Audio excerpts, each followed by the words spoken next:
अस्सलाम वालेकुम। Chapter number 6 और इसकी एक्सरसाइज है 6.1 क्वेश्चन नंबर 6। छठा चैप्टर है, पहली एक्सरसाइज और उसका छठा क्वेश्चन वो ट्राई करने जा रहे हैं। इसके अंदर वो बोल रहा है for what value of k is x+4 the HCF of blah blah blah blah. मतलब दो दिए हुए हैं उसके आपको पोलिनोमियल्स और उन दो पोलिनोमियल्स का HCF उन्होंने बोला है x+4 है, जिसके अंदर एक पोलिनोमियल के अंदर यहाँ पे k है और दूसरे पोलिनोमियल के अंदर यहाँ पे k है। तो इस k की वैल्यू या फिर इस k की वैल्यू आपको फाइंड करने के लिए उन्होंने बोला है। तो ये हम लास्ट क्लास के अंदर भी सीख चुके हैं कि अगर दो पोलिनोमियल्स का आपके पास HCF हो तो वो HCF एक्चुअली उन दोनों पोलिनोमियल्स को कंप्लीटली डिवाइड करता है, परफेक्टली डिवाइड कर देता है। तो आप और अगर परफेक्टली डिवाइड कर रहा है उसका मतलब ये हुआ कि रिमाइंडर फिर आपके पास क्या होना चाहिए, 0। तो यहाँ से भी इस स्टेटमेंट से भी हमें यही पता चल रहा है कि वो ये कहना चाह रहा है x+4 जो है वो एक्चुअली इस पोलिनोमियल का और सेकंड ये पोलिनोमियल, इन दोनों पोलिनोमियल्स का क्या है, HCF है और आपको वैल्यू k की फाइंड करने के लिए बोला। तो अगेन अगर ये फैक्टर है, इसका HCF है यानी फैक्टर ही है, हाईएस्ट कॉमन फैक्टर। तो अगर ये फैक्टर है तो फिर इनको अगर इसी HCF के ऊपर इन दोनों पोलिनोमियल्स को अगर आप डिवाइड करते हो तो इनका रिजल्ट आपके पास यानी रिमाइंडर क्या आना चाहिए, 0। तो सॉल्व करने के लिए सबसे पहले जो आपके पास है इसका HCF, इसको कंसीडर कीजिए। Consider x+4 equals to 0। यहाँ से x आपके पास -4 आ जाएगा। ये जो 4 है पॉजिटिव, अगर इसे आप इक्वल की दूसरी साइड पे लेके जाते हैं। उसके बाद क्या कीजिए, इन दोनों पोलिनोमियल्स में आप x की वैल्यू जहां जहां x आपको नजर आ रहा है वहां पे पुट करते जाइए और देखते हैं आपके पास वैल्यू क्या आएगी। जो वैल्यू आएगी उसको सॉल्व कर लेंगे फिर हम k के लिए। Taking first polynomial as a p of x equals to x square plus x minus 2 times 2k plus 2. Now putting x equals to -4, I have p of -4 equals to -4 square plus -4 minus 2 times 2k plus 2। मैंने और कुछ भी नहीं किया सिवाय इसके कि जहां जहां इस पोलिनोमियल में x था उसकी जगह पे मैंने ये वाली वैल्यू -4 प्लग कर दी। अब इसको सॉल्व करते हैं। -4 का स्क्वायर अगर लेंगे तो you better know that it will B +16, क्योंकि माइनस का स्क्वायर जो होता है वो प्लस होता है, आप जानते हैं। प्लस माइनस मल्टीप्लाई होंगे तो माइनस होगा, 4 एज इट इज रहेगा। -2 को आप ब्रैकेट के अंदर मल्टीप्लाई करेंगे तो ये हो जाएगा -4k and -2 times +2 will result by -4। Excuse me. अभी जैसे मैंने बताया कि अगर -4 रखते हैं, क्योंकि according to the statement x+4 is the HCF of this polynomial, और अगर आप -4 यहाँ पे इसी पोलिनोमियल में रख रहे हैं तो रिमाइंडर आपके पास क्या आना चाहिए, 0। So you can put here 0। इसको सॉल्व कर लेते हैं। 16 - 4 is equal to 16 - 4 is equals to 12। 12 - 4 is equals to 8। So 0 is equals to 16 - 8 -4k, और you can write it 8 - 4k। वैसे यहाँ पे ले जाता हूँ। 8 - 4k इक्वल्स टू 0, और अगर आप 4k को इक्वल की दूसरी साइड पे लेके आएंगे तो वो पॉजिटिव हो जाएगा, और 4 को डिवाइड कर दीजिए इक्वल की दूसरी साइड पे ले जाके, तो आपके पास 8 divided by 4 where k equals to 2। तो ये आपके पास वैल्यू आनी चाहिए k की। और अगर आप यही वैल्यू इस दूसरी पोलिनोमियल के अंदर भी x इक्वल्स टू -4 प्लग करते हैं तो आपके पास वापस k की वैल्यू 2 ही आएगी, बिकॉज HCF है x प्लस 4 इन दोनों पोलिनोमियल्स का। इसका मतलब ये हुआ कि इन दोनों पोलिनोमियल्स के अंदर अगर आप x माइनस 4 रखें तो वो डिवाइड होने के बाद रिमाइंडर 0 आना चाहिए, और अगर यहाँ पे रखने के बाद वो आपके पास 2 आया है तो ऑब्वियसली वो इधर भी अगर आप x की वैल्यू रखते हैं तो 2 ही आएगा। इसके बाद 7वां क्वेश्चन है, उसकी तरफ मूव करते हैं, जिसके अंदर वो बोल रहा है x plus 3 times x minus 2 is the HCF of, एक पोलिनोमियल आपको दिया हुआ है और दो पोलिनोमियल्स दिए हुए हैं जिनके अंदर वो दो फैक्टर्स दे रहा है, वो इनका HCF है, और उन दोनों पोलिनोमियल्स के अंदर से आपको K और L की वैल्यू फाइंड करने के लिए उन्होंने बोला है। क्वेश्चन नंबर 7 है,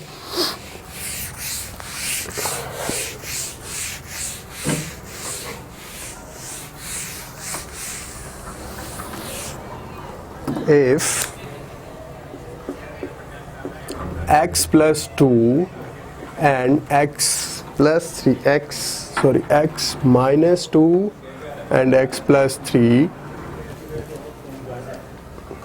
is HCF of first polynomial आपको दिया हुआ है p of x equals to x cube plus x square. Now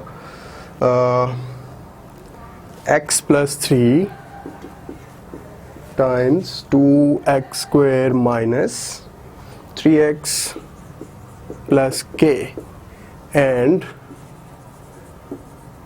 q of x, जो दूसरा पोलिनोमियल है वो आपके पास है x minus 2 times 3x square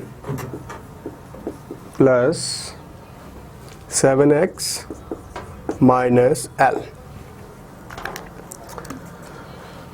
तो अभी अगर ये इन दोनों का HCF है तो बिल्कुल उसी तरह से ही आप यहाँ से इस HCF को सबसे पहले क्या कीजिए, जैसे अभी लास्ट क्वेश्चन के अंदर हम करके आए हैं, इस HCF को आप इक्वल्स टू 0 रखिए। अगर आप HCF को 0 के इक्वल रखते हैं x minus 2 times x plus 3 equals to 0, तो आप ऐसा कर सकते हैं x माइनस 2 अलग से equals to 0 and x plus 3 अलग से इक्वल्स टू 0 रखिए, और यहाँ से आपके पास x की वैल्यू 2 आएगी और यहाँ से x की वैल्यू माइनस 3 आएगी। अभी क्या कीजिए, ये दोनों जो पोलिनोमियल्स हैं आपके पास फर्स्ट और सेकंड, फर्स्ट पोलिनोमियल के अंदर इन दोनों को x की दोनों वैल्यूज 2 और 3 अगर आप प्लेस करते हैं तो वहां से आपके पास वैल्यू आ जाएगी k की। सपोज आप x रखते हैं -3, x अगर आप x की जगह पे -3 रखते हैं तो ये -3 प्लस 3 ये वाला फैक्टर आपके पास पूरा 0 हो जाएगा, और अगर ये फैक्टर 0 हो जाता है तो इस सारे के सारे पोलिनोमियल को ये 0 मल्टीप्लाई कर देगा। सो हमें क्या करना है, -3 की बजाय हम इसमें 2 जो है वो पुट करके देखते हैं तो आपके पास k की वैल्यू आ जाएगी as polynomial of x is equals to x plus 3 times 2x square minus 3x plus k। तो आप पुट कीजिए x इक्वल्स टू 2, क्योंकि अगर आप 3 रखते हैं -3 ये दूसरा वैल्यू रखेंगे तो ये 0 हो जाएगा और सारा पोलिनोमियल 0 हो जाएगा, तो वो रखने की कोई फिर हमें ज़रूरत नहीं है। आपके पास पोलिनोमियल हो जाएगा 2 equals to 2 plus 3 multiply by 2 times 2 है, x की जगह पे 2 रख रहे हैं, 2 square minus 3 times 2 plus k bracket close, 2 plus 3 equals to 5 and 2 square equals to 4, 4 times 2 is equals to 8 minus 6 plus k equals to 0।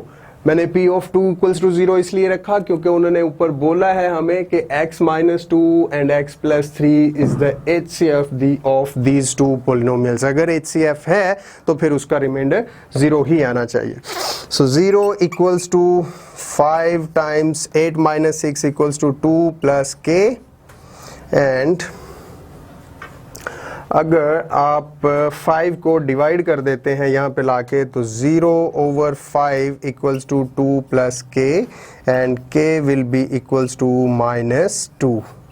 तो k की value आपके पास -2 आ गई। बिल्कुल इसी तरह से ही आप क्या कीजिए, सेकंड पोलिनोमियल में x की जगह पे -3 पुट कीजिए, आपके पास l की वैल्यू आ जाएगी। क्योंकि अगर आप वहाँ पे 2 रखेंगे तो ये पूरा फैक्टर, ये अगर 2 पॉजिटिव x की वैल्यू रखते हैं तो ये पूरी पोलिनोमियल 0 हो जाएगी, जैसे यहाँ पे -3 रखने से हो रहा था।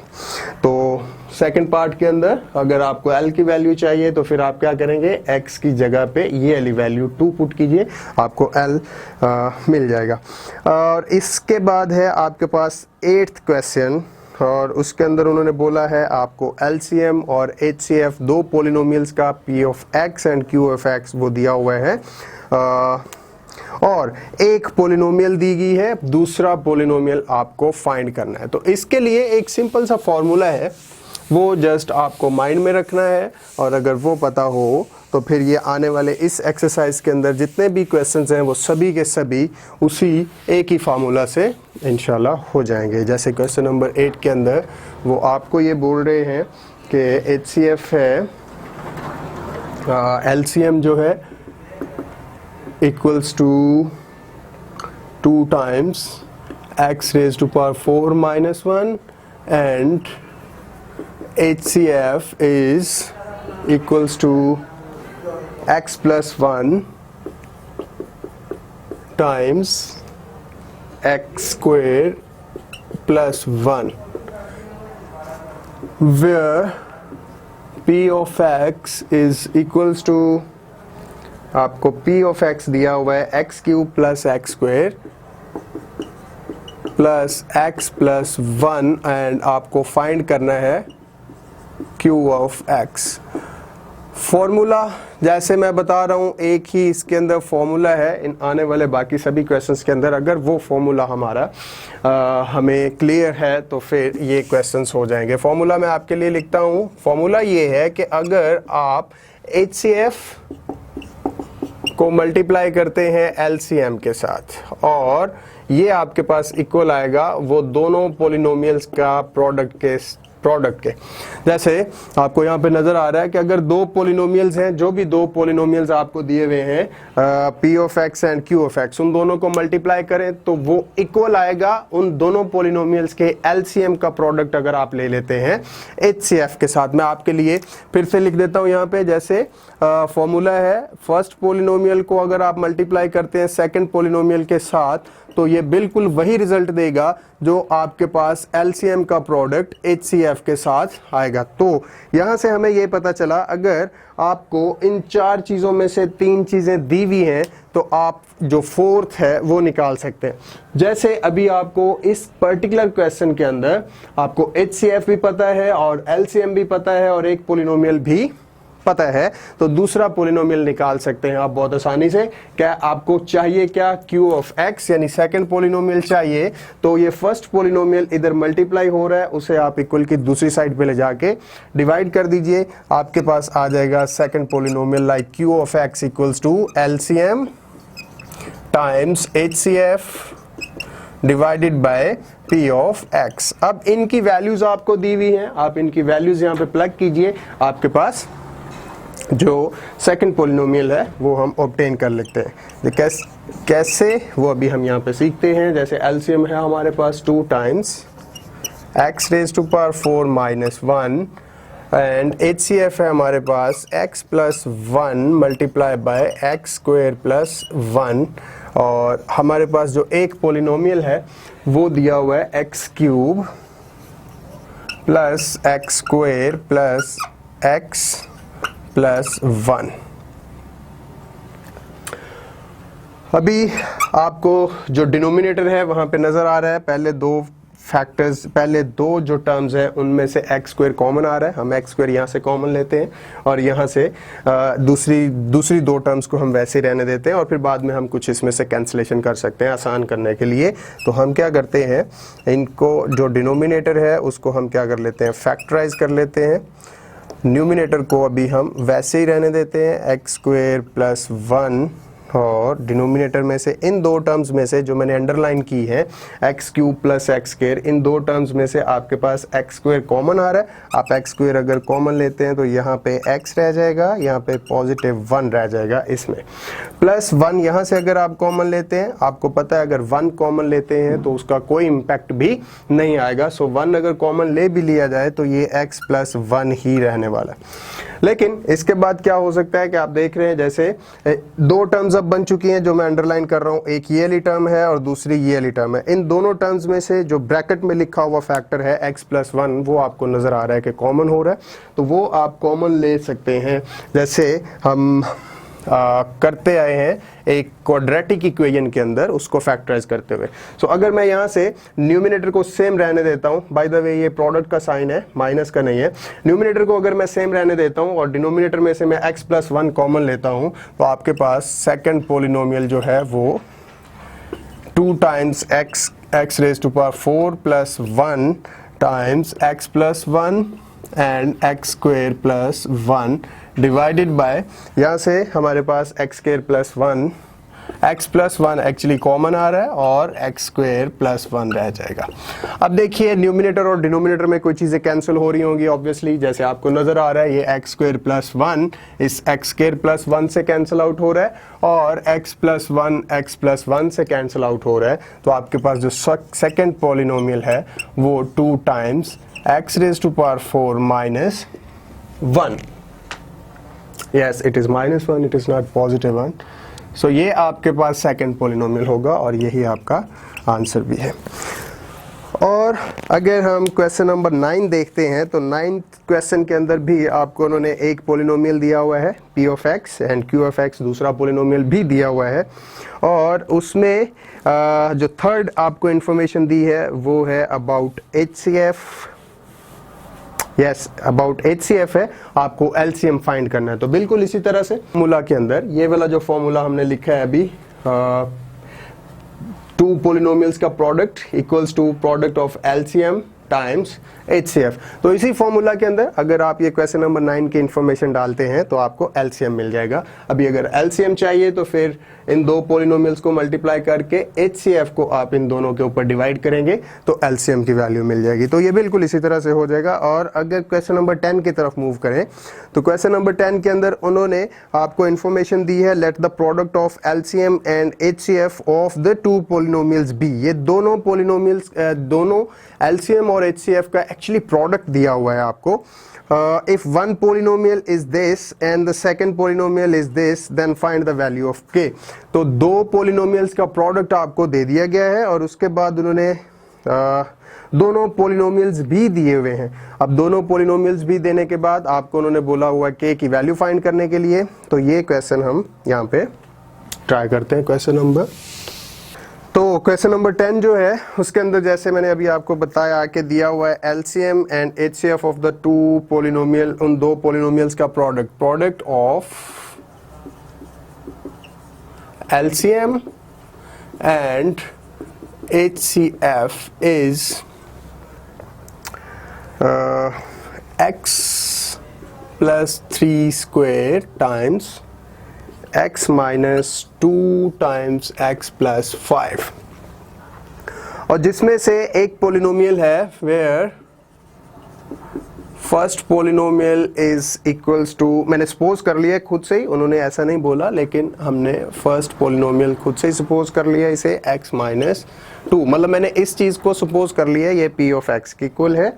एंड सेकेंड पोलिनोमियल उन्होंने दिया हुआ है हमें q of x is equals to x square plus kx plus 15, और इसके ऊपर भी बिल्कुल वही फॉर्मूला यूज होगा जैसे आपको पता है अगर हम HCF को मल्टीप्लाई करें LCM के साथ तो वो आपके पास आ जाता है दोनों पोलिनोमियल्स का प्रोडक्ट, और आपको दोनों पोलिनोमियल्स भी दिए हुए हैं और इन दोनों का प्रोडक्ट भी दिया हुआ है। आप जस्ट यहाँ पे वैल्यूज पुट कीजिए, x plus 3 square times x minus 2 into x plus 5 equals to first polynomial है आपके पास x plus 3 into x minus 2 और सेकेंड पोलिनोमियल है x square plus kx plus 15 x square plus k x plus 15। तो ये दोनों terms आप इस साइड पे मल्टीप्लाई हो रहे हैं, अगर आप इनको इस साइड पे लेके आते हैं तो ये डिवाइड हो जाएंगी, तो आपके पास आ जाएगा, एक्चुअली इक्वल का साइन हम यूज़ कर रहे हैं पहले ही, तो हम 2 दफ़ा किसी भी इक्वेशन के अंदर इक्वल का साइन नहीं डाल सकते अकॉर्डिंग टू द रूल। तो इस साइड पे मैं इन दोनों टर्म्स को लाके डिवाइड कर दूंगा जो वहाँ पे हमारे पास मल्टीप्लाई हो रहे हैं, x माइनस 2 इक्वल्स टू आपके पास इस साइड पे रह गया x square plus k x plus 15।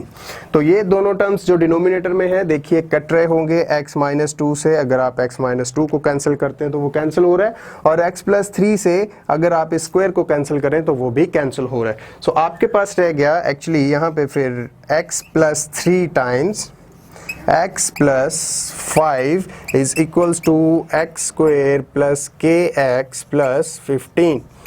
अभी आप इन दोनों को अगर मल्टीप्लाई कर लेंगे तो आपके पास k की वैल्यू मिल जाएगी। देखते हैं कैसे। अगर x को आप x से मल्टीप्लाई करेंगे, ये x square plus 5x plus 3x plus 15 is equals to x square plus k x plus 15।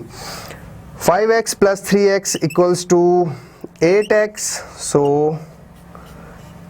आपकी जो right hand side left hand side है वो बन गई x square plus 8x plus 15, और इक्वल के बाद है x square plus k x plus 15।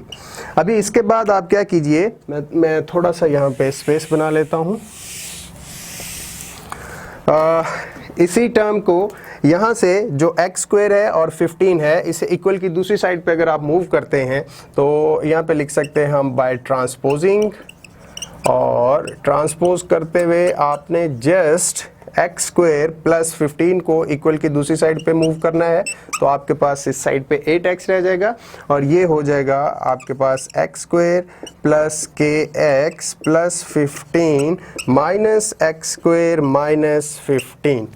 So 8x will be equals to, आप देख रहे हैं पॉजिटिव 15 नेगेटिव 15 से कैंसिल हो रहा है, ये पॉजिटिव एक्स स्क्वेयर इस नेगेटिव एक्स स्क्वेयर से कैंसिल हो रहा है, आपके पास रह जाएगा इक्वल्स टू के एक्स। वैल्यू हमें चाहिए k की, तो आप x को जो इस साइड पे k के साथ मल्टीप्लाई हो रहा है उसे इक्वल की दूसरी साइड पे लाके अगर डिवाइड कर देते हैं तो k will be equals to 8x over x। So x will be cancel out by x and k will be equals to 8. This is the value of k, actually 8 जो आपको required थी question number 10 के अंदर। इस exercise का final question है question number 11, जिसके अंदर वो कह रहा है, एक स्टेटमेंट है जिसमें वो बोल रहा है वकास कोई पर्सन है जिसके पास actually Waqas wishes to distribute 128 bananas and also 176 apples equally among certain number of children।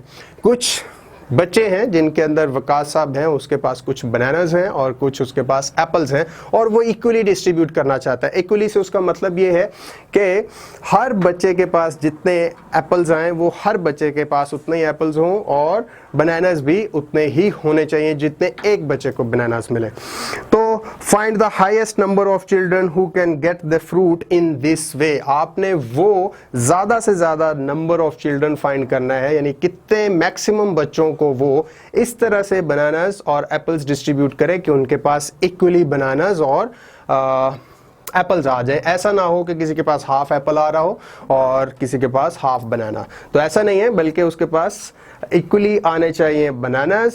सारे बच्चों के पास जितने जितने बनानास हों वो सारे के पास इक्वल होने चाहिए, और एप्पल्स भी जितने बच्चों के पास पहले बच्चे के पास हों उतने ही दूसरे बच्चे के पास हो। तो उसके लिए हमें, अगर वो ये कह रहा है हाईएस्ट नंबर ऑफ चिल्ड्रन, तो आपको फिर हाईएस्ट कॉमन फैक्टर इनका निकालना है। तो आपके पास एक्चुअली 128 बनानास हैं एंड 176 क्या है, एप्पल्स। तो इनको डिस्ट्रीब्यूट करना चाहते हैं वकास साहब, तो वो आप क्या कीजिए कि 128 का अलग से फैक्टर्स निकाल लीजिए और 176 के आप अलग से फैक्टर्स निकाल लीजिए, और फाइनली फिर आप इनके कॉमन फैक्टर जो होंगे, हाईएस्ट कॉमन फैक्टर जो होगा वो रिक्वायर्ड नंबर ऑफ चिल्ड्रन होगा। सपोज आप इसको अगर फैक्टराइज करते हैं तो 2 पे ये फैक्टर हो रहा है क्योंकि ये इवन नंबर है, तो आपके पास रिमाइंडर आएगा 64। इसको भी आप 2 पे फैक्टराइज कर सकते हैं, 32 रह जाएगा। इसको भी 2 पे करेंगे 16, देन ये भी 2 पे डिवाइड हो रहा है तो 8, फिर 2 पे 4 and then finally again it will be divided on 2। तो रिजल्टेंटली आपके पास 128 जो है वो एक्चुअली इक्वल आ गया 1 2 3 4 5 6 7 7 times 2, 2 multiply by 2, 2 5 times 6 time and 7 times. तो 128 के आपके पास फैक्टर्स कुछ इस तरह से आ गए। इसी तरह 176 को भी हम क्या करते हैं, फैक्टराइज करते हैं। ये भी 2 पे फैक्टर्स, सबसे पहला फैक्टर इसका भी 2 होगा because it is an even number. So 888, then आप फिर से 2 पे डिवाइड कर सकते हैं, 44 होगा। 44 को भी 2 पे डिवाइड कर सकते हैं तो 22, इसको भी 2 पे डिवाइड करेंगे तो 11। सो 176 के जो कॉमन फैक्टर्स बन रहे हैं वो आपके पास 2 टाइम्स 2 टाइम 2 टाइम्स 2, 1 2 3 4 टाइम्स 11। अभी इनमें से कॉमन फैक्टर्स आप देख लीजिए कौन कौन से हैं। आपको चाहिए एक्चुअली क्या, HCF, तो HCF इसका आपके पास आएगा 2 times 2 times 2 times 2। So highest number of childrens in this way is equals to HCF which is equals to 2 times 2 equals to 4, 4 times 2 equals to 8 and 8 times 2 equals to 16। So 16 number of children है जो actually equally जिनके अंदर bananas और apples distribute किए जा सकते हैं। तो दिस इज द एक्सरसाइज 6.1 और मूव करते हैं हम इसके बाद एक्सरसाइज 6.2 की तरफ।